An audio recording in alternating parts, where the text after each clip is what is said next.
Precautions అంటే condoms use చేసుకోవడం, pills use చేయడం మాత్రమేనా? Is there any other alternatives also which is really safe?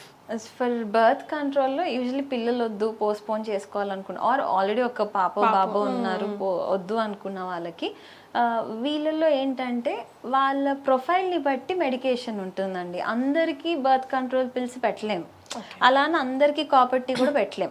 So వీళ్ళని ఎలా డిసైడ్ చేస్తారు అంటే వాళ్ళ హిస్టరీని బట్టి, ఇది అంటే మెన్స్ట్రల్ ఇర్రెగ్యులారిటీస్ ఏమన్నా ఉన్నాయా, ఎన్ని ఇయర్స్ వాళ్ళకి పిల్లలు వద్దనుకుంటున్నారు, లేదు అంటే ఇంకేదైనా అండర్లైన్ మెడికల్ ఇష్యూ ఉందా, ఫ్యామిలీ హిస్టరీ ఎలా ఉంది, ఫ్యామిలీలో ఎవరికైనా ఏదైనా క్యాన్సర్ హిస్టరీస్ ఉన్నాయా, దాన్ని బట్టి కూడా ఈ బర్త్ కంట్రోల్ మెథడ్స్ మారుతూ ఉంటాయి. సో అందరికీ పిల్స్ ఇవ్వము, కాండమ్స్ యూస్ చేయండి అని చెప్పం, అది వాళ్ళ ప్రొఫైల్ని బట్టి ఉంటుంది. But 80% of the time already ఒక కిడ్ ఉన్నారు, మధ్యలో they want to take 3-4 years gap అనుకుంటే copper T is best option.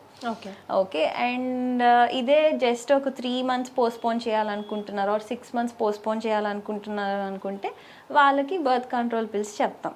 But again ఇది will depend upon their profile, అంటే వాళ్ళ హిస్టరీని బట్టి అర్థమవుతుంది అనమాట. చాలా రకాలు ఉంటాయి. కాపర్ టీ ఉంది, ఇప్పుడు మెన్కి కూడా రీసెంట్గా యూఎస్లో రీసెర్చ్ అవుతుంది. మెన్ ఇది వరకు ఎప్పుడు ఉమెనే మెడిసిన్స్ తీసుకొని ఉమెనే అన్ని చేసుకోవాల్సిన అవసరం, బట్ ఇప్పుడు మెన్కి కూడా they inventing birth control method. Okay, so వాళ్ళ హిస్టరీని బట్టి వీళ్ళు డిసైడ్ అనమాట ఏ మెథడ్ వాళ్ళకి బెటర్ అనేది.